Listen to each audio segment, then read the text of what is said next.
저는 다 걸게요. 자, 첫째 구체적으로 얘기하겠습니다. 저는 법무부 장관직 포함해가지고 제가 뭘 앞으로 어떤 주의 종직이라든가 뭐 다 걸겠습니다. 의원님 뭐 거시겠습니까? 거시는 거 좋아하시잖아요.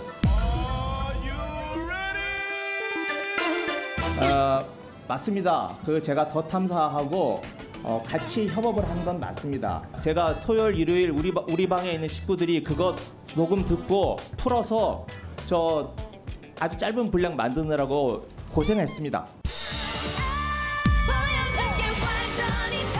거짓말을 하더라도 아무 일 없이 대충 넘어가 주니까 그런 것 같습니다. 의원님, 네. 잠깐 제가 기회를 드리겠습니다. 의원님, 자, 이분 말씀하시기 처음 전에 보시는 제가 분이에요? 기회를 드릴게요. 아니요, 나중에 하세요. 제가 질문 드리고. 자, 이분 자유총연맹 총재를 지내신 분이고요.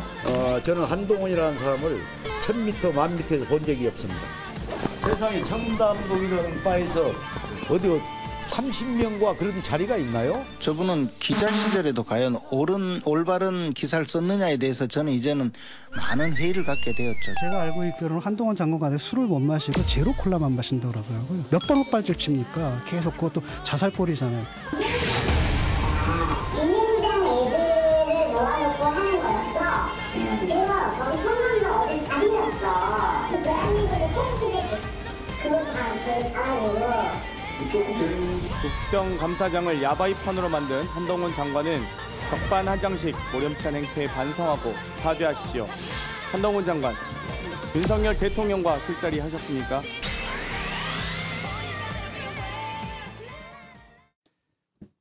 국가대표 정치뉴스쇼 5시 정치부회 시작합니다. 오늘 회의는 류 실장 박마커, 유체커 조멘토, 또 남진우 수호통역사, 정치부회 애청자 정의원 분들과 함께하겠습니다. 속보 실시간 반영하면서 열어놓고 회의를 진행하죠. 유체컨 준비되는 대로 나가면 되고요. 류 실장, 한동훈 장관 술자리를 둘러싼 의혹이 제기된 이후에 오늘 이제 여권에서는 김의겸 의원에 대한 공세를 강화하고 있고 또 민주당 내에서는 김의겸 의원을 또 변호하는 목소리, 또 약간 우려의 시각, 엇갈려서 이제 분위기가 좀 묘하다면서요. 네, 방금 보신 장경태 의원처럼 한동훈 장관의 태도를 비판하면서 김의겸 의원을 우회 지원하는 사람들도 있지만요. 민주당 내에는 우려의 시각도 있다고 합니다. 이재명 대표의 측근인 정성호 의원은 오늘 한동훈 장관 매우 똑똑한 사람이라서 법적 근거를 가지고 질의해야 한다고 말을 했습니다. 김 의원이 구체적인 추가 증거를 제시하지 못하고 있는 상황 지적한 것으로 풀이됩니다. 네. 또 이제 김의겸 의원을 지원하는 목소리로는 장경태 의원이 첼리스트가 편안하게 대화한 그 부분을 녹취한 거라서 신빙성이 높다 이렇게 발언을 했고요. 양이원영 의원은 한동훈 장관이 강하게 부정하는 거 보니까 오히려 이상하다 이렇게 얘기하기도 했고요. 자, 아무튼 이제 진실 공방이 뜨거운데 역시 중요한 건 팩트라고 할 수 있겠죠. 저희가 정치 인사이드에서 자세히 얘기해 보도록 하고요. 자, 대통령과 야당 또 여야 간의 대치가 상당히 가팔라지고 있잖아요. 협치라는 단어가 지금 좀 무색한 그런 분위기인데 연내 예산안 처리가 쉽지 않다 이런 얘기가 나오네요. 그렇습니다. 지금 여야 합의로 예산안이 통과 처리가 되기는 조금 쉽지가 않은 분위기인데요. 그렇죠. 대통령실이 준 예산 가능성까지 염두에 두고 비상 계획을 짜고 있다 이런 이야기가 나오고 있습니다. 민주당이 조금 전에 규탄 집회도 열었다면서요? 그렇습니다. 국회 본청 계단 앞에서 열었는데요. 지금 나오는 장면이네요. 네, 지금 나오고 있는 바로 이 장면입니다. 민생 파탄 검찰 독재 규탄 대회를 열었는데요. 이렇게 피켓을 들고 많은 사람들이 지금 모인 모습입니다. 이 민생과 경제가 파탄 지경인데도 야당 탄압에만 골몰하고 있다면서 죽을 힘을 다해 싸우겠다고 말했습니다. 네. 조금 전에 나온 소식을 보니까 어제 시정연설 전에 이제 김진표 국회의장이 정무수석을 통해서 비서관 논란에 대해서 윤 대통령이 사과를 먼저 했으면 좋겠다라는 그런 의사를 전달했다고 하던데요. 윤 대통령이 일단 관련해서 사과의 발언이 없었죠. 오늘도 야당에 대해서 상당히 좀 날선 발언을 하기도 했습니다. 잠시 후에 저희가 뉴스픽에서 짚어보도록 하고요. 오후에 나온 속보를 보니까 경찰이 이재명 대표의 장남을 유죄 혐의로 검찰에 넘겼다는 거죠. 그렇습니다. 오후에 나온 속보인데 또 국장이 보셨군요. 또 놀리는 거죠. 아닙니다. 네. 진심을 담아서 이야기를 했고요. 경찰이 이재명 대표의 장남 동호 씨를 상습 도박 등의 혐의로 검찰에 넘겼습니다.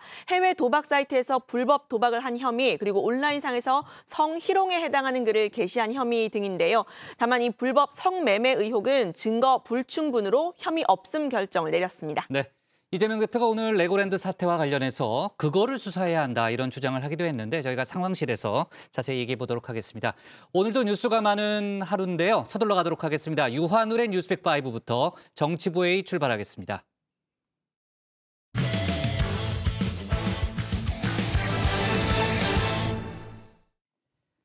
민주당의 불참 속에 진행된 윤석열 대통령의 어제 국회 시정연설, 이를 두고 여야의 공방은 오늘도 뜨거웠습니다.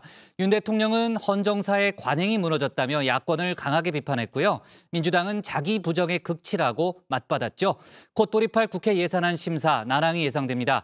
그런가 하면 윤 대통령의 최측근으로 꼽혀온 조상준 국정원 기조실장이 돌연 자리에서 물러났는데 관련 소식들을 유한울 체커가 정리했습니다. 네, 5시 하면 다정해 정의원들의 뉴스 큐레이터 울체커입니다. 수요일의 뉴스픽5 바로 시작하겠습니다. 네, 오늘 준비한 소식은요. 분열의 정치, 최측근 사이, 마약과의 전쟁, 추가 접종 확대, 심야 운행조입니다. 어제 국회에서 있었던 윤석열 대통령의 반쪽 연설, 그 후 폭풍이 큽니다. 윤 대통령 출근길 약식 기자회견을 매번 준비해온 발언으로 시작하죠. 여기부터 일침 들어갑니다. 어제에 이어 오늘도 붉은색 넥타이를 메고 했습니다.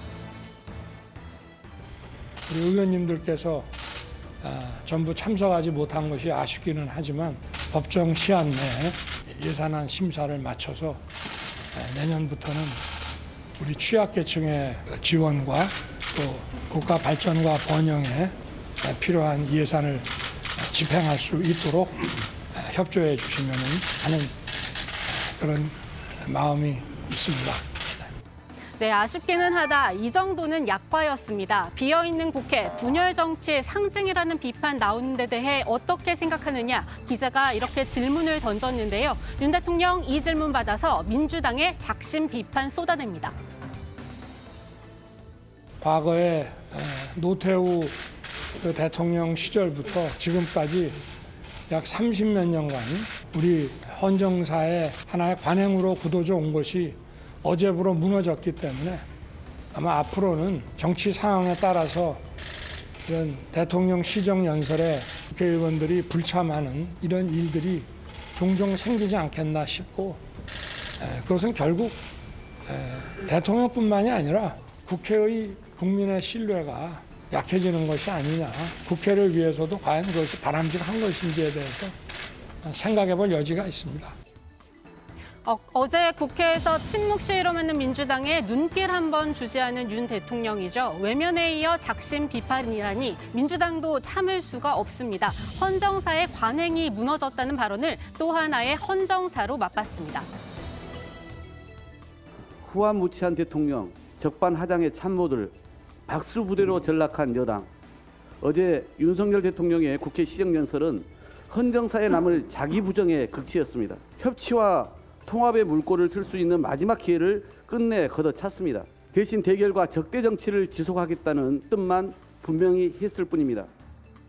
네, 또 한 가지 윤 대통령의 비속어 논란도 언급하지 않을 수가 없습니다. 민주당은 어제 시정연설 참여 조건 중 하나로 이 논란에 대한 사과도 요구했지만 거부당했는데요. 여기엔 어제 면전에서 직접 윤 대통령에게 말했다가 거절당한 정의당도 가세합니다. 사과를 하지 않고 사과할 일을 하지 않았다, 사과할 일이 없다. 정말 이해할 수 없는 고집입니다.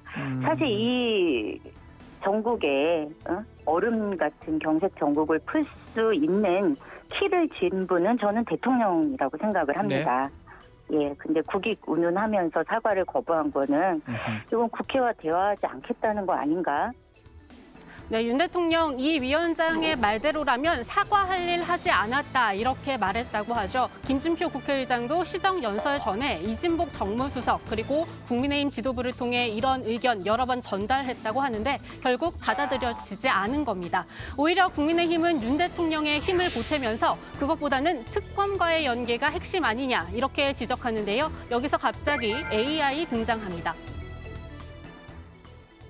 이 땡땡은 사실 확인조차도 안 되어 있는 사실이라서 사실 확인이 안 됐어요, 그게? 네, 그렇죠. AI로도 지금 AI가 그게 어떤 AI인가요?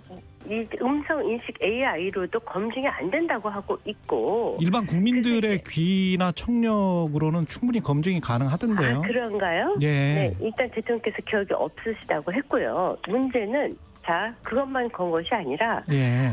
특검을 받아라 이렇게 얘기를 했어요. 네, 지난 9월 말 불거진 비속어 논란, 국감 시즌을 거쳐서 예산 시즌까지 왔습니다. 하루에 2.6번 꼴로 있었던 국감 파행 이끈 주범 중 하나이기도 하죠. 윤 대통령에게 민주당은 선택적 기억이냐 오늘도 비판하고 나섰는데요. 예산 시즌까지도 뒤흔들 가능성 점점 높아지고 있습니다.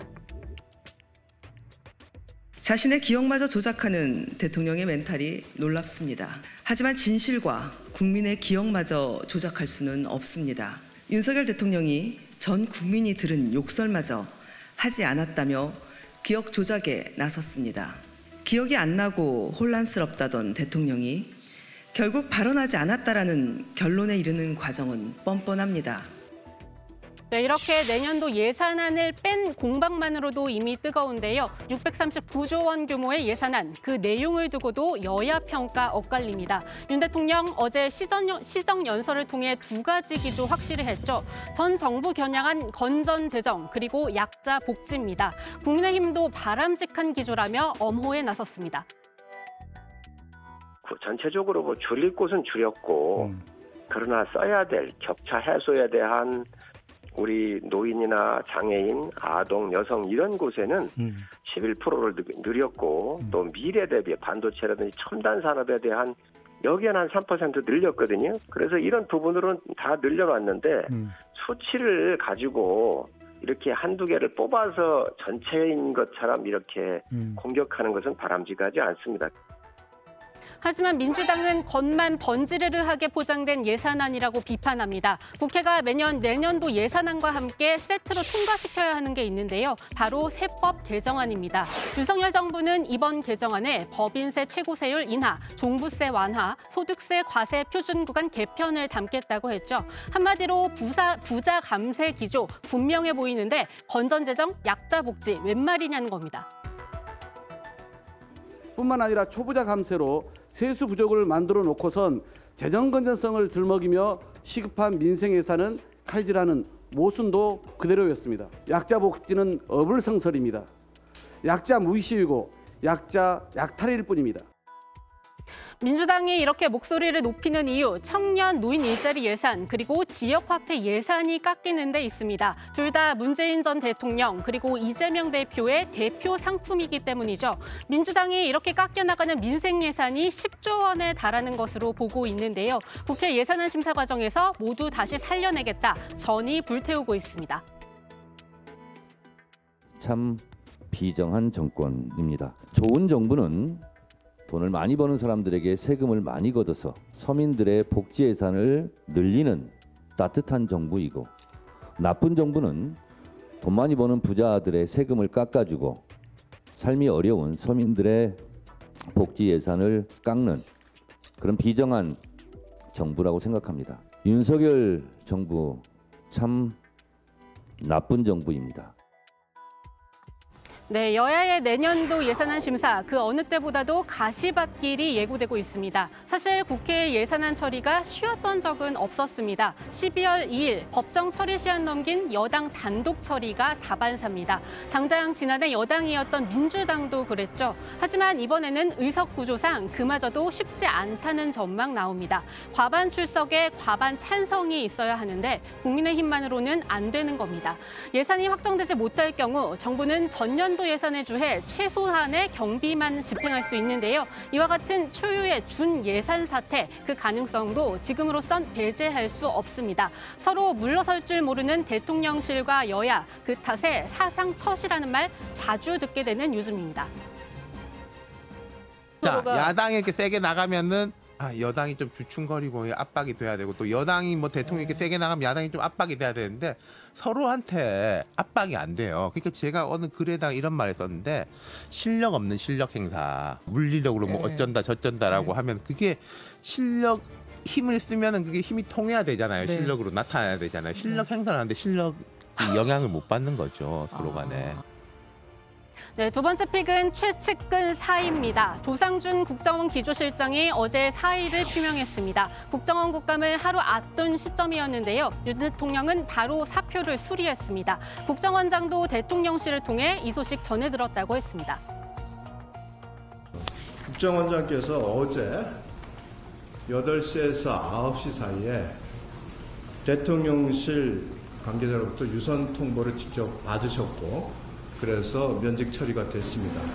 그와 관련돼서 조상준 실장이 직접 그 부분에 대해서 사의 표명에 전화를 하시거나 한 바는 없는 것으로 확인이 됐습니다. 네, 조 전 실장 윤 대통령의 측근 중에 측근으로 꼽힙니다. 특수통 검사로 2006년 론스타 외환은행 헐값 매각 사건 수사 때 윤 대통령과 인연을 맺었는데요. 그때부터 윤 대통령과 좋을 때도 나쁠 때도 함께했습니다. 추미애 장관 시절에는 당시 한동훈 부장과 대검에 있다가 각각 부산, 서울고검으로 발령이 났는데요. 조국 전 법무장관 수사로 눈밖에 난 당시 윤석열 검찰총장의 손발 자르기란 평가 나왔었죠. 지검장이 할 일이 없고 반부패 부장이 한다. 이건 잘못된 거 아닙니까? 그건 아예 검찰이 자체적으로 뭐 그런 얘기를 왜 못 들어보셨죠? 저는 여러 번 들었는데. 저는 처음 들어보는 얘기입니다. 참 큰일 났네. 이거. 총장의 최종 책임하에 진행되고 있는 중요 사건이고 중앙지검에서 수사하고 있습니다. 그래서 저는 그 지휘 라인일 뿐입니다. 네, 이런 시절 거쳐서 조 전 실장, 이번 정부 들어서는 검찰총장 하마평에도 오르내리던 인물입니다. 하지만 윤 대통령은 지난 6월 국정원 2인자 자리죠. 기조실장으로 임명하는데요. 국정원 개혁을 위한 인사로 평가받았었습니다. 하지만 일신상의 이유로 넉 달 만에 그만둔 겁니다. 조상준 기조실장이 원장에게 직접 전화를 했느냐라는 질문에는 전화를 받지 않았다. 대통령실에 의사표명을 한 것으로 알고 있다라는 답변이 있었습니다. 관련해서 사임 이유와 관련해서는 국정원에서는 밝힐 수가 없다라는 입장이고요. 좀 오후 국정감사 상황을 지켜봐야 될 걸로 보입니다. 네, 직속 상관인 국정원장이 아닌 대통령실에 직접 사의 표명을 했다는 것을 보니까 정말 최측근이다라는 생각이 드는데요. 반대로 그만큼 피치 못할 사정이 있었는 것 아니냐는 이야기도 정치권에서는 나옵니다. 개혁 추진 과정에서의 국정원 내부 갈등설, 개인 비위설 등이 나오고 있는데요. 여권 관계자는 개인 비위는 아닌 것으로 안다고 한 언론에 밝혔습니다. 오후 국정원 국감에서 추가로 들어오는 소식은 다정회 통해서 계속 지켜봐 주시고요. 네, 오늘의 뉴스픽은 여기까지입니다. 3, 4, 5픽은 들어가서 운영진들과 함께 전해드리겠습니다. 뉴스픽 5였습니다. 네, 오늘 또 도멘토가 3, 4, 5픽 안에서 한다고 또 괴롭히지 않을까 걱정이 벌써 드는데요. 자, 국정원 국감 갑작스러운 조상준 기조실장의 사임이 중요한 이슈가 돼버렸습니다. 관련한 질의응답도 많이 있었다고 하고요. 그 이후에 여러 가지 또 브리핑도 있었습니다. 국정원장은 대통령실로부터 이제 면직 통보를 받은 뒤에 별도로 따로 이유를 확인하지는 않았다는 거죠.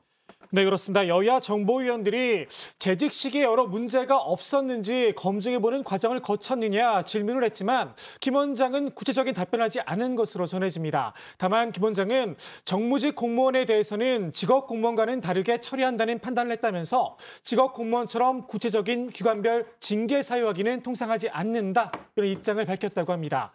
국정원 관계자도 기자들에게 직접 설명에 나섰는데요. 다른 사실관계들에 대한 내용은 여야 간사들이 설명한 것과 비슷했고요. 조 전 시장이 국정원장이 아닌 대통령의 사의를 표명한 데 대해서는 인사권자는 대통령이기 때문에 인사권자에게 사의 표명 의사를 전했다라면서 일각에서 나오는 국정원장 패싱 지적은 맞지 않다라고 했습니다. 네, 패싱 논란을 부각하는 기사가 많이 나오니까 직접 또 설명까지 했군요. 자, 조멘토가 오늘 그냥 넘어갔네요. 자, 관련 속보는 유체커가 계속 챙겨주도록 하고요. 유 실장, 오늘 국정원 국감에서는 서해 피격 사건에 대한 질의응답도 많이 있었다는 거죠? 그렇습니다. 국정원이 서해 북한 피살 공무원 사건과 관련해서 주요 정보는 군의 SI, 그러니까 특별 취급 정보를 통해서 파악하고 있었다고 답했다. 이렇게 윤건영 민주당 간사가 전했습니다. 또 여기에는 월북이라는 단어 들어가 있다고 합니다. 그런데도 이 월북이 불분명하다라는 분석 자료가 작성됐는지에 대해서는 국정원이 수사 중인 사안으로 답변이 불가능하다 이렇게 말했다고 하는데요.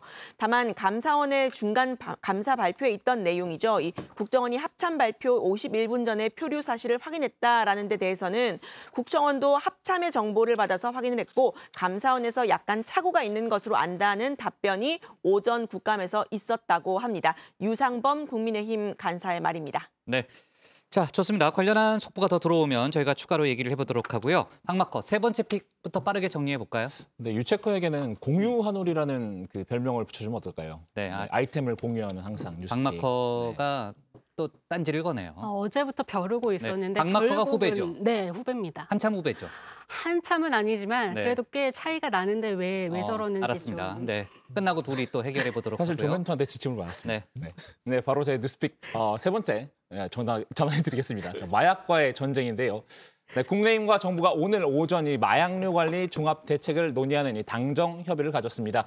최근 잇따르고 있는 마약 관련 사건들 때문이죠. 이틀 전에는 윤 대통령이 전 사회적인 마약과의 전쟁이 절실하다면서 이 특단의 대책을 강구해달라 이 정부에 주문하기도 했습니다. 오늘 협의 결과 당정은 이 마약류 관리 컨트롤 타워 구축에 의견을 모았는데요. 직접 들어보시죠.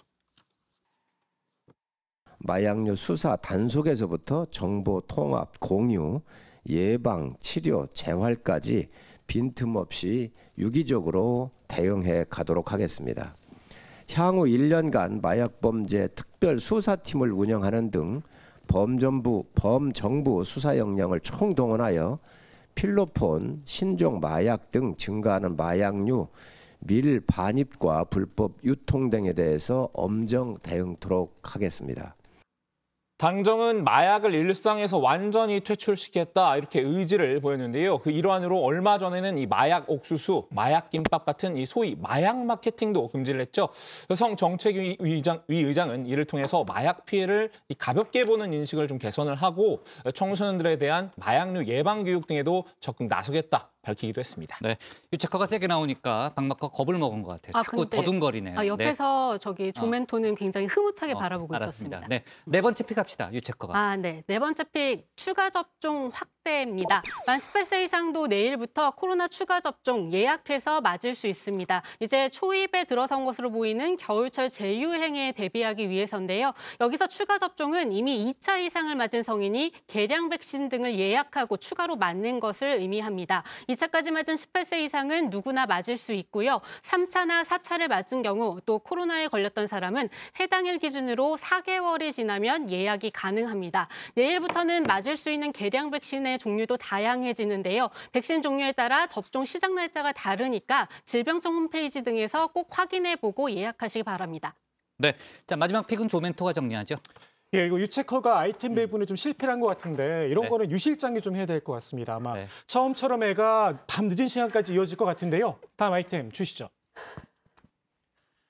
네, 심야 운행조입니다. 서울 개인 택시들이 오늘 밤부터 심야 택시난 해소에 나섭니다. 차량 극번호를 기준으로 개인 택시들이 5개 조를 짰는데요. 월요일부터 금요일까지 1개 조씩 밤 10시부터 다음 날 새벽 3시까지 야간에만 운행을 합니다. 서울은 개인 택시 점유율이 68.5%로 상당히 높죠. 때문에 개인 택시들의 도움 없이는 택시난을 해결할 수 없는 구조인데요. 원희룡 국토교통부 장관은 오늘 직접 개인 택시 조합 사무실을 찾아 현장 점검도 할 계획이라고 합니다. 하지만 이번 심야 운행조 연말까지 임시로 운영이 됩니다. 근본적인 대책 마련을 위해서는 추가적인 조치가 필요하다는 지적도 나오는데요. 정부는 다음 달부터 시행될 심야 호출료 인상에 기대를 걸고 있습니다. 네, 자 어제 저희가 다뤘던 내용인데요. 그러니까 그 범죄를 저질러도 형사처벌을 받지 않는 촉법 소년 연령이 만 14세에서 13세 이하로 낮춰졌죠. 오늘 법무부가 발표를 했습니다. 어제 저희가 예고를 했던 사안이고요. 그래서 중학교 1학년부터 이제 형사처벌을 받게 되는 이제 그런 상황이 됐고 여러 가지 뭐 추가적인 얘기가 있는데 뭐 이 얘기는 뭐 일단 생략하도록 하고 인권위에서는 연령 하향이 능사는 아니다라는 좀 반대 입장을 밝혔다는 그런 내용도 들어와 있습니다. 자, 오늘의 원픽 꼽아볼까요? 네, 오늘의 원픽은 이렇게 잡아봤습니다. 윤 대통령 헌정사 관행 무너졌다 일침, 민주당 헌정사 남을 자기 부정.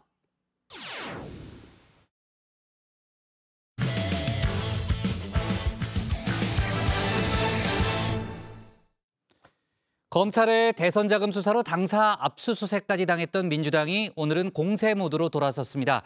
김진태발 금융위기 진상조사단을 구성하기로 했는데요. 이재명 대표는 이거야말로 직권남용이라며 수사를 촉구했습니다. 김용 부원장과 정진상 실장 등 이 대표 측근 관련 수사는 여전히 속도를 내고 있는데 관련 내용을 유정하 상황실장이 정리했습니다. 비통한 심정으로 이 침탈의 현장을 외면하지 않고 지켜보겠습니다. 국민 여러분께서 이 역사의 현장을 잊지 마시고 퇴행하는 민주주의 꼭 지켜주시기를 바랍니다. 네, 이 검찰의 압수수색으로 참담한 심정이 됐다는 민주당 이재명 대표. 대선 자금 수사로 성격이 바뀐 이 대장동 개발 특혜 의혹뿐 아니고요. 백현동과 위례 신도시 개발, 그리고 성남FC 후원금 의혹 같은 과거 성남시장과 경기지사 때 사업들 대부분 검찰의 수사 선상에 오른 상태입니다. 그런데 이 김진태 강원지사발 금융 위기를 일으키고 있는 레고랜드 사태에 대해서는 감사원과 검찰, 경찰 모두 손을 놓고 있다면서 이렇게 말했습니다. 검찰, 경찰 이거 왜 수사하지 않습니까? 만약에 이재명의 경기도가 공무원들 시켜서 그거 지급하지 마라, 그냥 부도 내자 시켰으면 직권남용으로 바로 수사했을 거 아닙니까? 자기 편이라고 역시 또 봐주는 겁니까? 네, 그러니까 이 대표 관련 수사 정치 보복 혹은 정치 탄압이라는 주장의 연장선으로 풀이가 되는데요. 구속된 김용 부원장과 출국 금지된 정진상 정무조정실장 등 측근을 향한 검찰 수사 점점 조여오고 있는 상황이죠. 이 대표에게까지 소환 요구가 올 수 있다는 질문에 친구이자 측근인 정성호 의원은 거리를 좀 뒀습니다. 어떤 분들은 뭐 소환에 응하지 않은 무조건 범죄자 아니냐, 잘못된 거 아니냐. 아니 그것도 피의자의 권리입니다. 사실 이재명 대표는 당당하기 때문에 또 본인이 굉장히 유능한 변호사였습니다. 잘 알아서 판단하겠다. 이 정도만 말씀드리겠습니다. 네, 박지원 전 국정원장은요, 이 대표에 대한 검찰 수사 늦춰질 거라고 봤습니다. 총선 같은 이 정치 일정을 감안한 대통령실의 의중이 담겼을 거다 주장을 했는데요. 역시 지금의 검찰 수사 순수하지만은 않다는 얘기입니다. 저는 늦추고 싶어 할 거다. 총선이 있기 때문에 그러한 것을 대통령실에서는 계산할 거다. 그렇게 봅니다. 대통령께서 당무에 개입하지 않는다고 하지만은 계속 개입하고 있는 것이 여실히 나타나잖아요. 네, 당내에서는 이재명 지키기에 대한 쓴소리도 나온 바가 있죠. 특정인을 지키기 위한 단일 대오엔 동의할 수 없다고 재차 말한 김혜영 전 의원이 대표적입니다. 정성호 의원은 대표 사퇴 요구는 부적절하다 이렇게 김 전 의원 등의 요구를 일축했는데요. 결국은 뭉쳐야 산다 이런 이야기인데 이 대표와 이전에는 거리를 좀 뒀던 사람들 중에서는 힘을 싣고 나선 사람도 있습니다. 박지현 전 비대위원장입니다. 유례없는 야당 탄압으로 당의 운명이 걸린 지금 대안도 없이 당대표가 내려온다면 당은 또 다른 위기를 맞게 됩니다. 아직까지는 정치 보복의 혈안이 된 검찰의 일방적 주장일 뿐입니다. 이재명 대표는 당원과 국민이 선택한 명실상부한 대한민국 제1당의 대표입니다. 네, 민주당은 구체적인 수사 상황에 대해서도 반박을 하고 있는 상황입니다. 대선 자금 수사와 관련해서 이 김용 부원장과 나머지 이 대장동 패밀리들 사이에 선을 긋고 있는 건데요. 검찰이 확보했다고 하는 이 메모든 CCTV든 이 그들끼리의 돈을 주고받은 흔적이라는 주장입니다. 김 부원장은 24일 당사 사무실 압수수색 이후에 입을 닫고 진술 거부권을 행사하고 있다고 합니다. 김용을 잘 알고 있는 주변 사람들이 보았을 때 지금은 뭐 대선 자금을 조달하기 위한 어떤 역할을 누구한테도 부여할 수 없는 상황이고요. 사실은 정치적인 못된 정치를 지금 검찰이 하고 있는 것 아닌가 이렇게 지금 생각이 됩니다. 네, 정성호 의원의 경우에는 이 김 부원장 개인 비리일 가능성도 전혀 없진 않다 이런 말도 했는데요. 이 말에 대해서 국민의힘에서는 꼬리 자르기냐 이런 비판이 나왔습니다. 이 대표가 직접 측근임을 인정했던 만큼 만약에 김 부원장의 혐의가 입증이 된다면 이 대표와의 연결 피할 수 없다는 건데요. 결국은 김 부원장의 입이 중요한 상황입니다. 김용 개인 비리가 되면요. 김용 뇌물죄로 한 20년 이상 감방에서 썩어야 될 수가 있어요. 근데 이제 단순 전달을 한 것과 자기가 이제 다 쓴 거는 그런 엄청난 차이를 가져오거든요. 예. 김용 씨가 혼자 다 짊어지고 갈 수 있겠느냐. 그래서 아마 결국 다 풀 수밖에 없지 않느냐 하는 생각입니다. 네, 지금 관심을 끌고 있는 건 대장동 의혹과 대선 자금 수사의 키맨으로 떠오른 유동규 전 성남도시개발공사 기획본부장이죠. 연일 이 대표에 대한 불리한 말 쏟아내고 있는데요. 경찰은 여러 가지 가능성에 대비해서 신변 보호 결정 내린 상태입니다. 유 전 본부장이 먼저 검찰에 돈이 오간 게 있다 이렇게 털어놓았다고도 하죠. 특히 이 대표가 이 김문기 처장 몰랐다라는 발언, 그리고 압수수색 당시에 휴대전화를 창밖으로 던져서 증거를 인멸한 정황에 대한 진술 같은 경우에는 수사에 직접적으로 영향을 미칠 것으로 보이는데요. 압수수색 과정에서 정진상 실장이 휴대전화를 없애라 시켰고 또 김용 부원장이 검찰과 직접 상의하고 있다라고 했다는 거죠. 일단은 유동규 전 본부장이 압수수색 당시에 창밖으로 던진 휴대전화, 검찰이 못 찾고 경찰이 찾았죠. 이 부분은 저희 불찰을 인정하고 국민들께 정말 송구스럽다는 말씀을 드립니다. 네, 당시 유 전 본부장이 바꾼 지 일주일밖에 안 된 휴대전화를 밖으로 던져버린 이유요. 정 실장과 김 부원장을 비롯한 이 대표의 핵심 정무라인 인사들이 있는 텔레그램 단체 대화방 때문이었다 하는 보도가 나왔습니다. 이 텔레그램은 대화방을 폭발을 해버리면 포렌식을 해도 드러나지 않는다고 하는데요. 검찰은 이 전화기를 압수수색을 했지만 문제의 대화방은 발견하지 못했다고 합니다. 대신에 이 정 실장의 메시지를 발견했다고 하는데요. 압수수색 당일 새벽 5시에서 6시 사이에 텔레그램으로 3차례 통화 시도를 했고 이 오전 7시 20분쯤에는 안 좋은 마음 먹지 말고 통화하자 동규야라는 메시지를 보냈다고 합니다. 유 전 본부장을 달랜 혹은 회유한 흔적으로 보이는데요. 유 전 본부장은 이후에 김 부원장과도 이렇게 7차례 정도 통화를 했고 정민용 변호사, 김문기 처장과도 연락한 흔적 남아 있었다고 합니다. 그러니까 이 대장동 의혹과 관련된 이 주요 인사들과 다 연락을 했던 정황인데 결국 관건은 검찰의 수사가 대장동 수사 본류로 흐를 수 있느냐 하는 문제입니다. 유동규가 과연 대장동 사건의 최정점에 있는 사람이냐? 저는 그건 아니라고 보거든요. 저는 천화동인 1호의 주인이 과연 누구냐? 대장동 사건을 실질적으로 끌고 와서 지시하고 설계하고 그리고 경제적 이익까지 취한 사람이 누구냐에 대해서 아마 할 말이 많을 것 같아요. 네, 유 전 본부장 역시 대선 자금 수사 외에도 추가 폭로 이어갈 것으로 보이는 상황인데요. 관련 소식 다정회에서 앞으로도 전해드리도록 하겠습니다.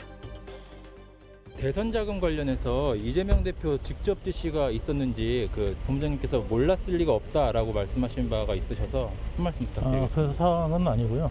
예, 그 사안은 아닙니다. 그 다른 사안에 대해서 말씀드린 거고요. 예, 그 사안은 아닙니다. 네, 이번에는 어제 속보로 전했던 소식 짚어보도록 하겠습니다. 바로 이 얘기인데요. 감사원이 전현희 국민권익위원장을 수사 의뢰했다는 그런 속보가 조금 전에 들어왔습니다. 전현희 위원장이 내일 기자회견을 열어서 반박을 한다고 하니까요. 내일은 또 정치부의회에서 관련 속보도 챙겨보겠습니다. 네, 다정회 약속은 지킨다. 네, 바로 국장의 명을 받아서 전해드리면요. 감사원이 지난 8월부터 2차례 기간을 연장을 하면서 전현희 권익위원장에 대한 감사를 해왔었죠. 결국 검찰에 수사 의뢰를 했다는 얘기입니다. 감사원은 2020년 추미애 전 장관 시절 이 아들의 군 복무 특혜 의혹에 대해서 권익위의 유권 해석에 이 전 위원장이 개입한 정황 포착했다고 하는데요. 여권에서는 계속 문제를 좀 삼아왔던 내용입니다. 국민의힘은 2019년 조국 전 장관 시절에 박은정 권익위원장은 정경심 교수에 대한 수사 이해 충돌이라고 봤는데 전 위원장은 왜 다르게 판단했느냐 문제 제기를 해왔습니다. 이 아들과 관련된 수사가 추미애 장관과 이해충돌 소지가 없다라고 유권 해석을 내린 점을 문제 삼았는데요. 하지만 부인 등 가족이 수사를 받는 조국 당시 장관에 대해서는 권익위가 이해충돌 소지가 있을 수 있다라는 유권 해석을 내렸었는데 추미애 장관이 이 사건에 관련이 되어 있잖아요. 그런데 왜 관련성이 없어요? 지금 전현희 장관이 권익위 와가지고 얼마나 이 기둥과 근본 뿌리부터 무너뜨리고 있는지 알고 계십니까? 원칙은 동일합니다. 다만 구체적 수사 지휘권 여부에 대해서 사실관계 확인을 전임 때는 거치지 않았고요. 네, 최종혁 전 반장이 전한 소식 얼마나 오래전부터 의혹을 제기해왔는지 아시겠죠? 전 위원장은 오늘 반박 기자회견 열었습니다. 박은정 권익위와 달리 본인은 법무부와 검찰에 직접 구체적인 수사 지휘권을 행사를 했었는지 문의를 했고 유권 해석은 그에 대한 답변을 받은 결과에서 내렸다는 겁니다. 당시 윤석열 검찰총장의 직인이 찍힌 답변서에 근거한 결과였다라고 이야기를 했는데 당시 문서를 직접 들고 와서 설명을 했습니다. 검찰청의 답변은 법무부 장관에게 보고한 사실이 없다. 그러니까 아들의 수사에 대해서 법무부 장관에게 보고를 안 했다는 거죠. 그리고 법무부 장관이 검찰총장에게 구체적 수사 지휘권을 행사한 적이 없다라고 답이었어요. 없다. 검찰총장, 윤석열 검찰총장의 답변입니다. 네, 전 위원장은 유권 해석과 보도자료 작성 권한은 모두 기관장인 본인에게 있기 때문에 그 과정이나 결론에 부당한 개입이라는 용어 자체가 성립할 수 없다는 말도 했는데요. 문제가 있는 건 오히려 이 서해 공무원 피격 사건 감사 때와 마찬가지로 감사위원회의 의결 절차도 거치지 않고 본인을 수사 의뢰한 감사원장 그리고 감사원 사무총장에게 있다고 했습니다. 개인정보법 위반, 명예훼손, 직권남용 등으로 법적 대응을 하겠다는 입장을 밝혔습니다. 제가 직권남용이고 부당한 개입이면 감사원은 뭔가요? 똑같은 취지 아닙니까? 감사원장과 사무총장이 보도해명 자료를 지시하고 결재하는 거 똑같은 거 아닙니까? 감사원도 마찬가지로 직권남용이고 부당한 개입입니다. 감사원의 검찰 수사 요청은 명백한 고의 정치 공작이고 내로남불입니다. 네, 감사원은 최근 이른바 대감 게이트로 이 대통령실과의 유착 의혹 불거진 바가 있죠. 서해 공무원 피격 사건을 검찰에 수사 의뢰하면서 문재인 정부의 외교 안보 라인 정면 겨냥하기도 했었습니다. 전 위원장은 전 정부 임명 인사인 본인을 찍어내기 위해서 감사원이 표적 감사하고 있다 주장을 해왔었는데 대면 조사 한 번 없이 수사 의뢰를 한 건 부당하다고 오늘도 목소리를 높였습니다. 지난 한 달 내내 해왔던 말이기도 합니다. 감사원은 표적인 권익위원장 주변을 계속 캐내면서 직원들만 괴롭히고 압박하면서 정작 표적인 저에 대한 조사는 전혀 하지 않고 있습니다. 더 이상 애꿎은 권익위 직원들을 괴롭히지 말고 당사자인 저를 정정당당하게 직접 조사하여 네, 경찰이 이재명 대표의 아들인 상습 도박 혐의 검찰로 넘겼다는 속보 방금 들어왔는데요. 성매매 혐의는 증거 불충분으로 혐의 없음 결정을 내렸다고 합니다. 측근에 이어서 아들까지 검찰 수사를 받게 된 건데 감사원 감사 관련 소식까지 들어가서 더 이야기를 해보도록 하겠습니다. 오늘 발제는 이렇게 정리합니다. 민생 파탄 검찰 독재에 규탄한 이재명, 아들은 상습 도박 혐의 검찰로, 전현희 감사원 수사 의뢰 직권 남용. 네, 전현희 위원장이 오늘 반박 회견을 열었고 그 이후에 감사원이 또 추가 자료를 냈습니다. 감사원의 자료 내용이 뭐냐면은 전현희 위원장의 주장이 사실이 아니다라는 그런 내용이고요. 사유 없이 전 위원장 본인이 조사를 회피하고 감사를 방해했다는 게 감사원의 주장입니다. 본인에게 수차례 해명 기회를 줬지만 응하지 않았다는 게 이제 감사원의 주장이고요. 아까 이제 전현희 위원장의 주장과는 또 배치되는 그런 대목입니다. 감사원은 많은 권익위 직원들의 진술을 확보한 상태다 이렇게 설명을 했는데 진실 공방이 상당히 여기도 뜨겁네요. 이제 검찰에 수사 의뢰를 했으니까 검찰에서 또 수사를 하겠죠. 자, 아까 유 실장이 그리고 아까 그 유 실장이 발제하는 동안에 그 조멘토가 아까 제가 그 앞에서 촉법 소년 얘기할 때 만 14세 미만이잖아요, 현재. 만 14세 이하로 얘기했다는 조멘토의 날카로운 지적이 있었습니다. 아마 유튜브 다시 보기로 돌려본 게 아닌가, 저를 공격하기 위해서. 근데 팩트니까 인정해야죠. 네. 그렇죠? 네, 미만이 맞습니다, 미만이. 자, 유 실장이 마지막에 전했던 속보, 이재명 대표의 아들이 상습 도박 혐의로 검찰에 송치됐다는 거죠? 네, 그렇습니다. 이 대표의 큰 아들인 동호 씨의 불법 도박 의혹을 수사해온 경기남부경찰청 사이버범죄수사대가 상습 도박 혐의로 이 씨를 검찰에 송치했습니다. 이 씨는 2019년 1월부터 지난해 말까지 해외 서버를 둔 도박 사이트에서 불법 불법 도박을 한 혐의를 받고 있는데요. 이 씨는 대선 당시에도 해외 사이트에 상습 도박이 의심되는 게시글 약 200개를 올린 것으로 알려졌죠. 당시 이재명 대선 후보도 혐의를 인정하고 고개를 숙인 바가 있습니다. 다만 같은 시기에 불거졌던 성매매 혐의에 대해선 증거 불충분으로 검찰에 넘기지 않았습니다. 이 씨도 혐의를 부인했다고 합니다. 이재명 대표가 혹시 관련해서 입장을 낸 게 있어요? 네, 그렇진 않습니다. 네, 이 대표는 오늘 오후에 국회 본청 계단 앞에서 열린 민생 파탄 검찰 독재 규탄 대회에 참석을 했는데요. 지금 바로 나오고 있는 요 행사입니다. 끝나고 이제 가는 길에 기자들이 관련 질문을 했는데 아무런 답변을 하지 않고 차에 타서 그대로 이동을 했습니다. 이 대표 입장에서는 측근에 이어서 아들까지 검찰 수사를 받게 된 셈이고요. 이 대표는 본인의 대선 자금에 대한 수사를 포함한 검찰의 움직임들 정치 보복, 검찰 독재로 규정하고 대응하고 있는데 오늘 발언도 직접 들어보시죠. 가녀린 촛불을 들고 그 강력해 보이던 정권까지 끌어내린 위대한 대한민국의 국민 아니겠습니까? 결코 포기하지 말고 우리가 피땀 흘려 목숨 바쳐 지켜온 자유와 인권, 민주주의의 가치를 지켜냅시다. 역사의 퇴행을 막읍시다. 정치가 아니라 지배만 일삼는, 통치만 일삼는 이 정권에 반드시 엄정한 책임을 물어주십시오. 네, 이 대표가 앞서 대장동 특검을 제안을 했었잖아요. 그건 어떻게 되는 거예요? 네, 검찰이 민주당사에 있는 민주연구원을 압수수색하는 등 본격적인 강제 수사에 나서자 이 대표는 특검을 제안했었죠. 그 시한을 윤 대통령의 시전연설이 있었던 어제로 제시하기도 했었는데 국민의힘은 이 대표의 제안 직후 바로 거절한 바가 있습니다. 윤 대통령도 오늘 특검 제안에 대해서 이미 많은 분들이 입장을 냈다면서 사실상 거부 입장을 시사했습니다. 하지만 민주당은 특검을 그대로 추진하겠다는 분위기인데요. 앞서 김건희 특검법의 경우 법사위의 키맨으로 등장했던 시대전환 조정훈 의원의 반대에 부딪힌 바가 있었죠. 민주당은 조 의원이 이번 특검법에 대해선 동의할 거다라고 보고 대화를 나눠보겠다는 입장입니다. 지금 조정훈 의원께서 그렇게까지 우리가 양보되어 있는 이재명 대표가 제안했던 그 방법까지 거절할 이유가 저는 없다고 생각이 되어서요. 예, 협의를 통하고 대화를 나누면 동의를 얻어낼 수 있을 거로 그렇게 보입니다. 드려야 되겠죠. 그 역할 제가 필요하다면 제가 해야죠.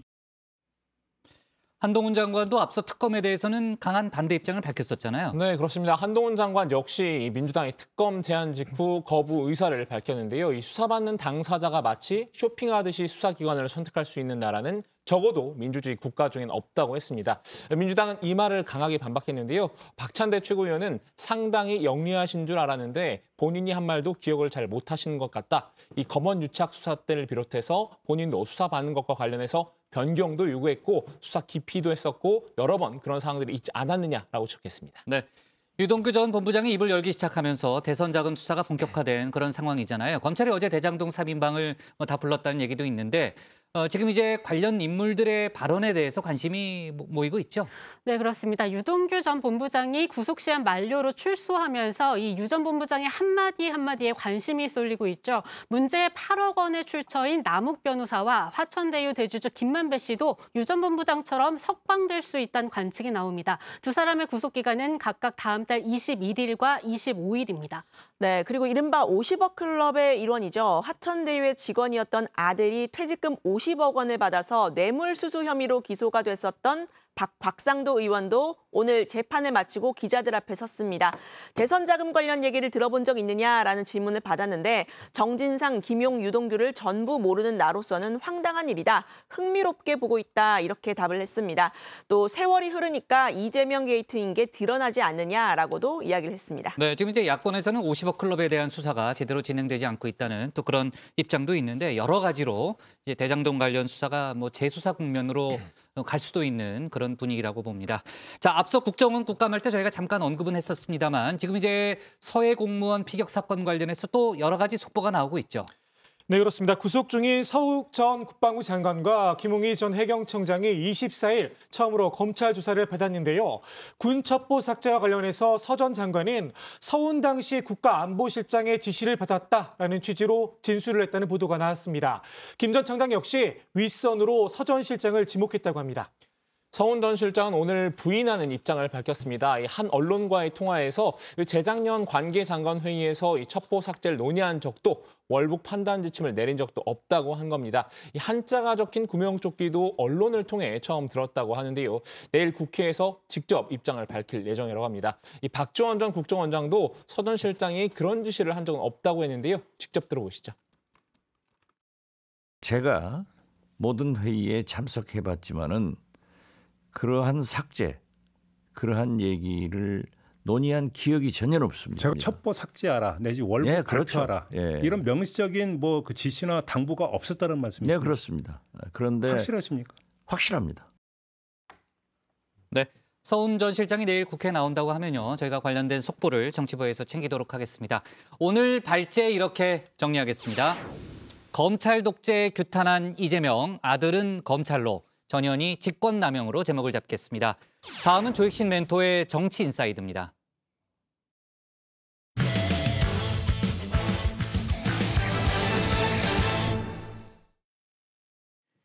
민주당 김의겸 의원이 국정감사에서 한동훈 법무장관의 청담동 술자리 의혹을 제기했죠. 여권에선 김 의원이 기본적인 팩트체크조차 하지 않았다. 이런 비판을 오늘 쏟아냈는데요. 김 의원은 제보받은 내용을 질의한 것뿐이라는 그런 입장이죠. 국회의원의 면책 특권을 둘러싼 공방도 뜨거운데 관련 내용을 정치 인사이드에서 짚어봅니다.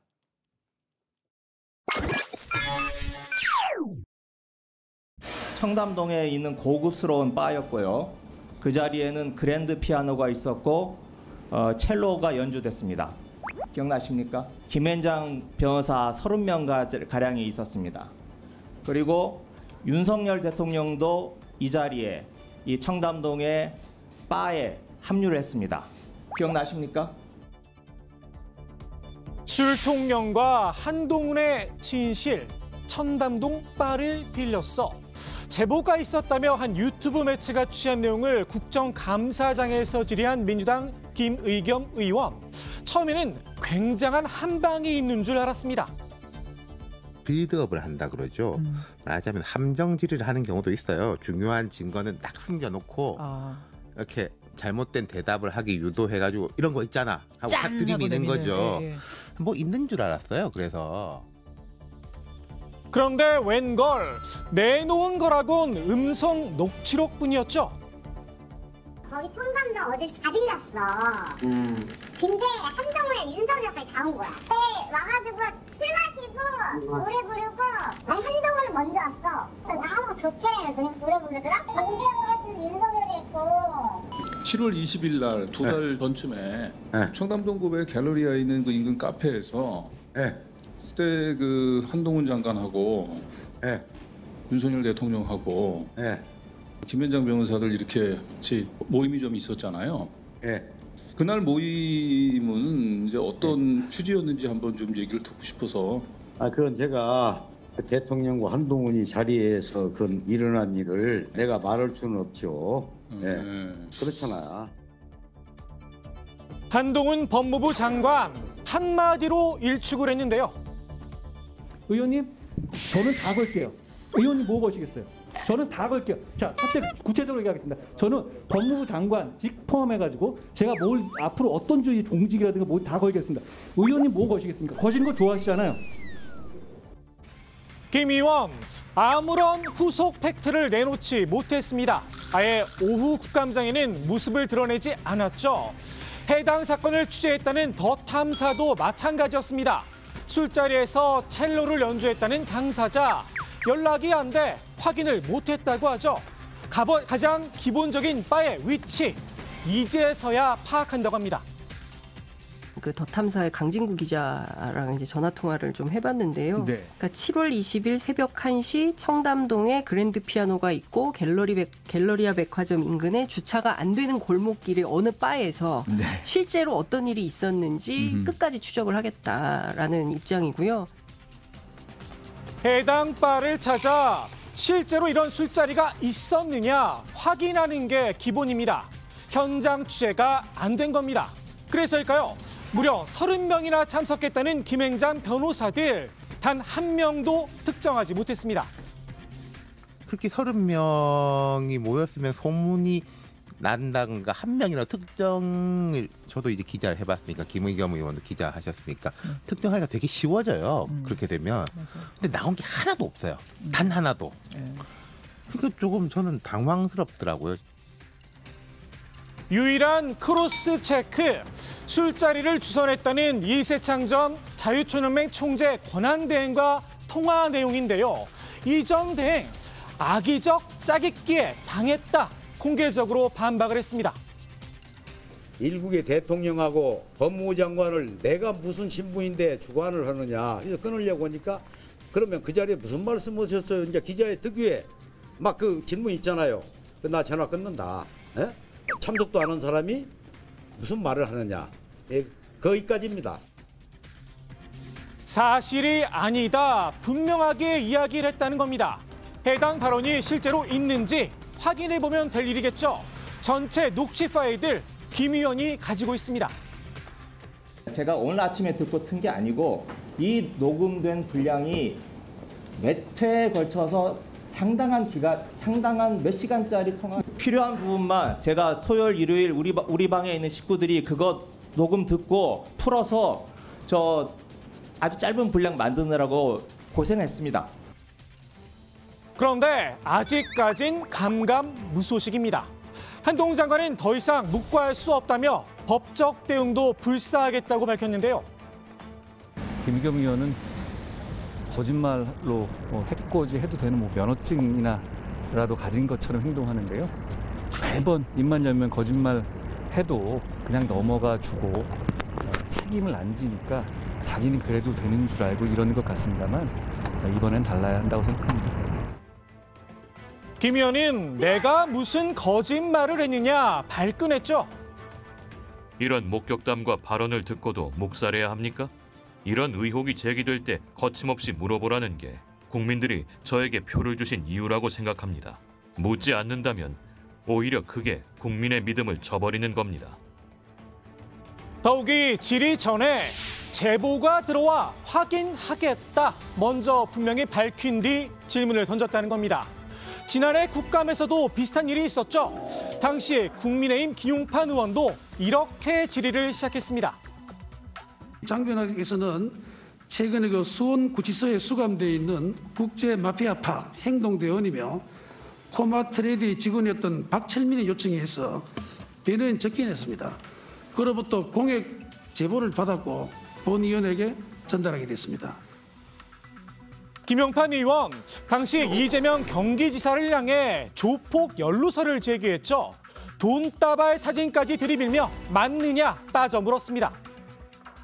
이재명 도지사는 도지사가 아니라 국제마피아파 수계급으로 처벌받아야 한다고 할 만큼 국제마피아와의 유착 관계가 긴밀합니다. 박철민 씨 본인과 친구도 직접 이 지사에게 돈을 전달한 적도 있어 하는데 도뭉리 사진을 제시하겠습니다. 자, 화면에 보십시오. 네. 이래서 국회의원의 면책특권을 제한해야 됩니다. 이런 명백한 허위 사실을 이런 데다가 국민들 앞에 보여서 틀어주고 김용판 의원이 내놓은 증거, 아무런 관련이 없는 엉뚱한 사진이라는 게 밝혀졌죠. 조폭 연루설도 허위로 판명이 났습니다. 당시 이 지사는 김 의원을 포함해 관련자들을 허위사실 공표 혐의로 고발을 했는데요. 박철민 씨만 기소되고 김용판 의원과 장영하 변호사는 법망을 빠져나갔습니다. 김 의원, 면책 특권으로 일찌감치 수사선상에서 제거됐죠. 장 변호사는 지난 9월 검찰이 불기소 처리했습니다. 장 변호사가 박철민 씨의 제보를 진실이라고 믿을 상당한 이유가 있었다는 겁니다. 민주당은 모든 것을 의심하고 점검하는 법률 전문가가 속아 넘어갔다고 눈치고 넘어갈 수 있는 사안이 아니다 발끈했는데요. 논평을 낸 사람 다름 아닌 김의겸 의원이었습니다. 장영하 변호사를 반드시 법의 심판대에 세우겠습니다. 장영하 변호사 사건은 지난 대선에서 최악의 거짓 선동이었고 의도된 정치 기획이었습니다. 장영하 변호사만은 반드시 법의 심판을 받도록 하겠습니다. 모든 걸 의심하고 점검하는 건 기자의 덕목이기도 하죠. 기자 시절에도 과연 올바른 기사를 썼느냐에 대해서 저는 이제는 많은 회의를 갖게 되었죠. 저런 식으로 만약에 폭로를 해놓고는 내가 뭘 잘못했냐, 뭐 제보가 들어오니까 물어보지도 못하느냐. 제보가 들어왔으면요, 적어도 그 제보를 한 사람의 이 말이 진실인지는 확인을 해야 돼요. 팩트에 기반하지 않고 완전히 가짜 찌라시에 놀아나는 거거든요. 근데 이거 정도가 너무 과해요. 그리고 특히 김영건은 기자 출신이잖아요. 예. 기자는 팩트 체크하는 훈련을 계속 받아온 사람일 텐데 팩트 체크 능력이 너무 떨어지고. 더욱이 김의겸 의원은 제보만 받은 게 아니라 협업을 했다고 직접 밝히기도 했습니다.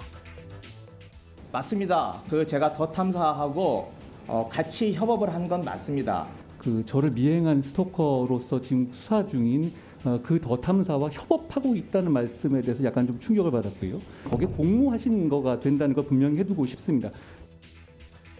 협업을 했다라 함께 확인을 했다는 거겠죠. 김의겸 의원, 김용판 의원과 달리 면책특권 대상이 아닐 수도 있습니다. 발언 내용이 명백히 허위임을 알면서도 이를 적시해 타인의 명예를 훼손하는 경우에는 면책특권 대상이 될 수 없다라는 대법원 판례가 존재합니다. 김 의원 입장에선 청담동 술자리가 진실이란 증거를 찾는 게 중요한데요. 먼저 팩트를 확인한 뒤 질의를 했으면 어땠을까 싶습니다. 그랬다면 이런 홍역을 치를 일도 없었겠죠. 오늘의 정치인사이드 이렇게 정리합니다. 한동훈 우리 법무부 장관은 뭐라고 할까 매우 똑똑한 사람입니다. 그래서 국회에서 장관이나 국무위원에 대해서 어떤 질의를 하게 될 때는 정확하게 사실관계를 확인하고서 또 법적 근거를 갖고 질의해야 되지 않나 하는 그런 생각을 갖고 있고요.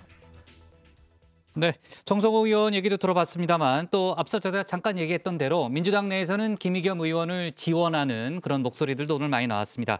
장경태 의원 같은 경우에는 첼리스트가 편하게 대화한 녹취기 때문에 신빙성이 높아 보인다 이런 발언을 했고요. 또 이경 부대변인은 한동훈 장관이 직 말고 아이폰 비밀번호를 걸어보세요라는 그런 글을 올렸고 양이원영 의원은 강한 부정이 오히려 이상하다면서 김용에게 8억을 줬다고 주장하는 건 유동규 혼자고 새벽에 술자리가 있었다고 증언한 사람은 2명으로 더 많다 뭐 이런 주장을 하기도 했습니다. 아무튼 민주당 내에서도 여러 가지 좀 목소리가 있는 것 같고요. 또 한동훈 법무장관이 이제 직을 걸겠다. 이제 김 의원은 뭐를 걸겠느냐라고 질의한 부분에 대해서 김의겸 의원이 뒷골목 깡패들이 날 협박이다 이렇게 발언을 했잖아요. 민주당 내에서는 이제 한동훈 장관의 태도를 비판하는 그런 목소리가 나왔는데 국민의힘 안에서도 한동훈 장관의 대응이 좀 과했던 거 아니냐 이런 목소리도 일부 있다는 거죠. 그렇습니다. 여야를 막론하고 정치권에서 여러 이야기들이 나오고 있는데 국민의힘 김재원 전 최고위원의 경우에는 말도 안 되는 의혹 제기에 대해서 제대로 대응하는 것이 좀 더 보기 좋지 않았을까라는 아쉬움을 드러냈습니다. 그래야지 한 장관의 말에 더 신뢰성이 생긴다는 건데요. 김 전 최고위원의 말 들어보시죠. 법무장관답게 지금 그 말에 책임질 수 있느냐. 그리고 나는 그때 일정을 전부 다 공개할 수 있다. 그런데 만약에 사실로 드러나지 않으면 어떤 처벌을 받을 거냐. 뭐 그런 정도만 이야기했어도 좋지 않을까. 네, 다만 정치권에서는 한 장관이 그럴만했다는 의견도 많습니다. 김 의원이 굉장히 민감한 문제를 아니면 말고식으로 질의를 했다는 겁니다. 반응이 격앙될 수 없지 않아요. 왜냐하면 대통령까지 끌어들이고 그리고 이제 김현장 로펌은 일종의 이익 집단인데 여기 30명하고 같이 술 먹었다. 이거 굉장히 부적절한 행위를 한 거잖아요. 법무부 장관이. 법무부 장관이 그런 대형 로펌 변호사들과 뭐 때로 만나서 그런 자리를 가졌다. 그런 게 알려지면 장관직 유지할 수 있겠습니까? 중립성이 뭐 아무리 바보라도. 한동훈 장관은 김의겸 의원이 입만 열면 거짓말을 한다 이렇게 얘기를 하면서 법적 대응을 시사를 했잖아요. 법적 대응에 나서겠다는 그런 입장을 공식적으로 밝혔는데 이전에도 관련한 논란이 좀 있었죠. 네, 그렇습니다. 두 사람 사이에 얽힌 악연이 좀 있는데요. 시작은 늘 김의겸 의원이었습니다. 지난달이었죠. 김 의원은 한동훈 장관이 법무부와 안양시의 업무 협약식에서 카메라를 의식해서 민주당 이재정 의원에게 이른바 굽신학수를 했다 이렇게 이야기를 했는데요. 행사장을 떠나서 엘리베이터 앞으로 갔는데 거기를 한동훈 장관이 쫓아와서 엘리베이터 앞이라 어디 도망갈 데도 없어요. 손을 탁 내밀면서 꼭 뵙고 싶었습니다. 라고 악수를 청하더랍니다. 네, 하지만 당시 영상을 확인한 결과 사실이 아니었습니다. 악수 장소는 엘리베이터 앞도 아니었고 악수를 먼저 청한 것도 지금 영상을 보시는 것처럼 이재정 의원이었습니다. 네, 이달 초에는 김의겸 의원이 이른바 대북코인 수사 의혹을 제기를 했었는데요. 한동훈 장관이 이재명 대표의 이 코인 수사를 위해 미국을 방문을 했고 이는 수사 지휘를 한 꼴이니 이 검찰정법 8조 위반이라는 겁니다. 한 장관은 수사를 하고 있는 사항이 아니다 선을 그었는데요. 김 의원 의혹은 제기했지만 명확한 증거는 없는 상태였습니다. 외람답니다만 이거 저한테 왜 물어보시는지 제가 잘 이해가 안 가서 여쭤보는 거거든요. 이게 어떤 사건이 진행되거나 그런 것도 아니고. 그렇게 중대한 부분을 지적하려면 조금 더 명확한 근거가 있어야 하는 건 아닌가? 조금 더 구체적인 뭔가 증언이라든지 증인이라든지 확보하셨는데 지금 말씀만 안 하고 계시는 건가 궁금해지더라고요. 네, 확보는 못했죠. 하려고 지금 노력 중인데. 그럼에도 김 의원은 이 한 장관을 향해 코인 수사를 하려면 직을 걸라고 이야기를 했는데요. 이번에 한 장관이 김 의원을 향해 직을 걸라고 한 말, 김 의원의 당시 발언을 그대로 돌려줬다는 해석이 나옵니다. 네, 자 유튜브 채널 더 탐사가 추가 보도를 할 수도 있다라는 그런 얘기도 있는데 관련한 속보가 더 나오면 저희가 다시 한번 얘기를 해보도록 하겠습니다. 오늘의 정치 인사이드 이렇게 정리하겠습니다. 이재명 조폭 연루설 발끈했던 김의겸 여권 기자 출신 만나로 제목을 잡겠습니다. 다음은 박준우 마커의 주민입니다.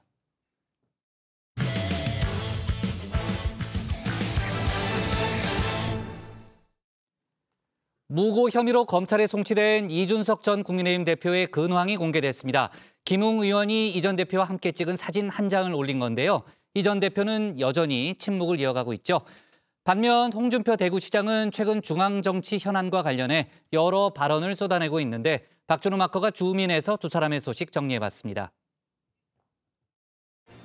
최종 투표율은 65% 정도로 예상됩니다. 탄수화물 안 끊어도 될 것 같은 그런 예감이 듭니다.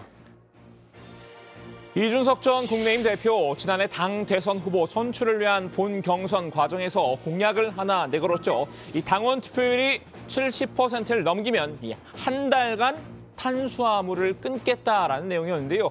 당시 투표율 미달로 공약을 이행하지 못했습니다.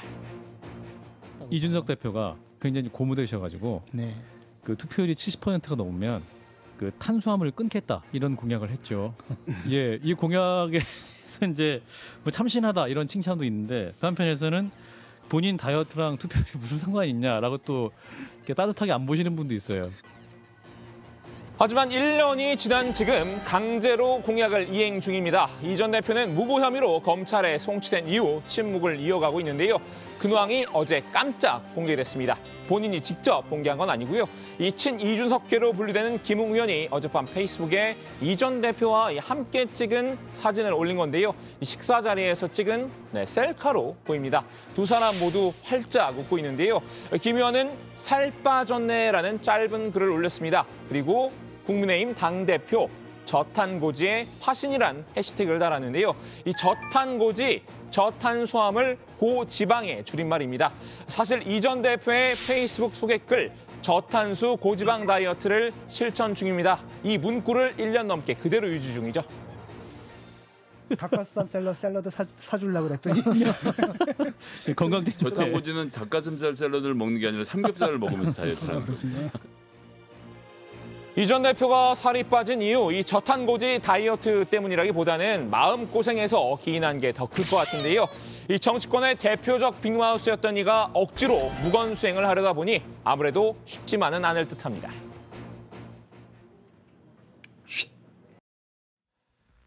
이 전 대표가 잠시 유배 생활을 하고 있지만 이 정치권에선 여전히 이 전 대표를 둘러싼 왈가왈부가 진행 중입니다. 김웅 의원은 지난 24일에도 이 전 대표를 옹호하는 글을 올렸는데요. 이 전 대표를 보좌한 김철근 전 당대표 정무실장이 경찰로부터 이 불송치 결정 통지를 받았죠. 경찰이 성접대 증거인멸에 대해 혐의가 없다고 판단을 한 겁니다. 이 전 대표가 지난 7월 이 당원권 정지 6개월이란 징계를 받은 이유, 성접대 증거인멸 교사 의혹 때문이었는데요. 김철근이 본인의 일이 아님에도 불구하고 7억 원이라는 거액의 투자 유치 약속 증서의 작성을 단독으로 결정해왔다고 믿기 어려운 점 등을 종합적으로 고려했을 때 이준석 당원의 위소명을 믿기 어렵다고 판단했고, 김웅 의원은 경찰이 혐의가 없다는 결론을 내린 이상 이 전 대표에 대한 징계를 철회해야 한다고 주장했습니다. 윤리위가 경찰 수사 결과를 무시하고 있다고 날을 세웠는데요.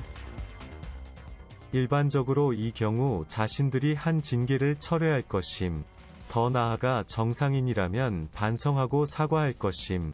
하지만 윤리위는 경찰의 수사 결과도 무시하고 있음. 참으로 윤리위의 세상, 윤리위 유니버스임. 형사 사건과는 관계없이 이 전 대표는 지난 7일 이미 한 차례 징계를 더 받았죠. 이 전 대표에 대한 곱지 않은 시선도 여전한데요. 심지어 이 전범이란 말까지 나왔습니다. 이준석이를 나는 전범으로 보는 사람이거든. 전범. 전쟁 범죄자. 이준석은 당대표로 처음부터 윤석열 총질, 윤석열 대통령 되면 지구 떠나겠다고 하는 말을 시작해가 계속 총질, 결정적 순간에 2번 가출, 뭐 윤핵관이 어떻다. 또 결정적 순간에 안철수와의 단일화를 반대하고 그냥 죄를 뿌리고 이게 전범이지 뭐고. 이놈이 전범이지. 원로 보수 정치인 박찬종 전 의원입니다. 이 전 대표가 대선 국면에서 해방만 놓았다고 쳤겠죠. 민주진영과 이 보수 진영의 전쟁에서 아군의 총질한 전범이라고 표현했는데요. 징계를 받은 건 당연하다는 입장입니다. 여기에 친 이준석계인 줄 알았는데 이 결정적 순간에 이 전 대표에게 등을 돌린 이도 있습니다. 네, 이준석 대표는 그래 놔두세요. 대구에서 한번 식사하실 계획은? 연락 옵니다. 나는 이준석이하고 친하잖아요. 오늘 주민의 두 번째 주인공인 홍준표 대구시장입니다. 이 전 대표와 친분을 과시했지만 이 국내임 내분 사태 때 이 전 대표에게 책임을 돌렸는데요. 이 전 대표의 징계도 타당하다며 윤리위에 힘을 실었습니다. 어떻게 비유고 상징이고 이렇게 해서 자기 표현의 자유를 내세울 수 있습니까? 그건 아니지. 그 전 국민의 반을 개고기 산 사람밖에 취급을 안 한 거예요. 그러니까 나는 그거 징계 대상이 된다고 봐요. 홍 시장 공사는 분명히 구분하고 싶었나 봅니다. 개인적으로 친하더라도 할 말은 하겠다는 주입니다. 당대표라는 거는 진짜 천금값이 무거워야 되는데 제잘제잘 이야기하고 철랑대고 저 개인적으로 친합니다. 그래 하지 마라. 이게 당대표다. 좀 무겁게 처신해라. 그래 했는데도 자업자득입니다. 이 대표가 처신을 잘못한 겁니다. 아깝지. 똑똑한 사람인데. 하지만 이 전 대표는 이미 홍 시장을 손절한 듯합니다. 지난 12일 홍 시장이 지지자들과 소통하는 커뮤니티 이 청년의 꿈에 이 전 대표를 품어달라는 요청이 올라왔는데요. 홍 시장은 찾아오질 않아요라고 짧게 답했습니다. 이 전 대표 쉬고는 있지만 홍 시장을 찾아갈 마음은 없는 모양인데요. 홍 시장은 그러거나 말거나 최근엔 자기 정치에 몰두하는 모습입니다. 이 전 대표에게 영향을 받은 걸까요? 이제 제대로 자기 정치 한번 해보겠습니다. 대구시정을 살피는 와중에도 중앙 정치 현안과 관련한 언급을 쏟아내고 있죠. 제가 10월 한 달 동안 홍 시장의 페이스북 게시물을 분석을 해봤는데요. 이 사생활 포함 대구와 관련된 게시물은 8개인 반면 이 정치 현안에 대한 글은 15개에 달했습니다. 정치를 하려면 검사 곤조는 빼야 한다는 이 윤석열 대통령을 향한 조언부터 우리도 핵을 보유해야 한다는 이 핵균형 정책 지지까지 이 주제도 포괄적인데요. 요 며칠은 문재인 전 대통령과 각을 세우고 있습니다. 이 판문점 남북 정상회담 때 문 전 대통령이 김정은 국무위원장에게 넘겨준 그 USB 안에 뭐가 들어있는지 밝히라고 공개했는데요. 그 내용에 따라서는 문 전 대통령에게 여적죄를 물을 수도 있다고 경고를 했죠. 이 과정에서 민주당 윤건영 의원과 SNS 설전도 주고받았습니다. 윤 의원은 이 비밀 자료도 아니라면서 권영세 통일부 장관이 잘 알고 있을 것이라고 반박했는데요. 제발 종북몰이와 색깔론을 멈추라고 직격했습니다. 홍 시장은 그래도 의심을 거두지 않았는데요. 이 통일부가 보관하고 있는 USB와 김정은 위원장에게 넘긴 USB 내용이 다를 가능성이 있다는 겁니다. 윤 의원을 향해서도 당시 극비 내용을 알았을 위치는 아닌 것 같다라고 비아냥거렸죠. 윤 의원을 겨냥한 듯한 다른 글에선 이 종북은 사상의 자유 범주에 들어가지 않는다고 쓰기도 했는데요. 윤 의원에 대한 홍 시장의 인식은 이분과 비슷한 것 같습니다. 다시 묻겠습니다. 윤건영이 종북 본성을 드러내고 있다. 생각과 말과 행동으로 수령님께 충성하고 있다. 이 생각에 변함이 없습니까? 저런 점도 있는 측면이 있다고 저는 생각합니다. 그러나 지금도 그렇습니까? 딱 잘라서 말씀드리기보다는 문제가 있는 점이 많이 있다. 저는 그렇게 생각합니다. 홍 시장의 활발한 중앙 정치 개입, 국민의힘도 그 노고를 높이 산 것 같습니다. 홍 시장을 아예 당의 상임고문으로 임명했죠. 홍준표 시장께서는 5선 의원인데다가 당대표를 2번이나 역임을 하셔서 저희 지금 현재 당을 조속한 당의 안정화 그리고 윤석열 정부의 성공을 뒷받침하는 데 역할을 시장과는 별도로 하시기 위해서 상임고문으로 위촉을 했습니다. 홍 시장은 차기 대권 경쟁에도 돌입한 모양새입니다. 이 차기 주자 후보군인 유승민 전 의원을 연일 때리고 있는데요. 지난 3일엔 이 출처 불명의 개혁 보수 타령이 나면서 지겹도록 달려든다. 이제 그만하라고 꼬집었습니다. 유 전 의원이 당 대표 적합도에서 1위를 기록한 여론조사를 문제 삼기도 했는데요. 왜 좌파 여론조사 기관에서 유승민을 1위로 해주냐고 반문한 겁니다. 사실 홍 시장은 예전부터 여론조사를 그다지 믿지 않는 편이었죠. 집권하면 여론조사 기관 한두 군데 이번에 장난하는 게 있습니다. 근데 반드시 내가 없애버리겠습니다. 하지만 이 여론조사는 어떨까요? 이 정치인 호감도 조사에서 홍 시장이 이 최상위권에 든 조사입니다. 특히 이대남 사이에서 홍 시장의 높은 인기를 실감할 수 있는데요. 한 지지자가 이 여론조사를 언급하면서 이대로 고고싱이라며 응원글을 올렸죠. 이에 대한 홍 시장의 답. 갈 길이 멀답니다였습니다. 이 여론조사는 믿을만 하다고 묵인하는 뉘앙스인데요. 앞에 이 대권까지란 말이 생략된 것도 같습니다. 자, 오늘은 이준석 전 대표와 홍준표 대구시장의 소식을 정리해드렸습니다. 한 사람은 무건수행, 다른 한 사람은 다원수행을 하면서 대비를 이루고 있는데요. 주민아마디는 노래로 정리하겠습니다.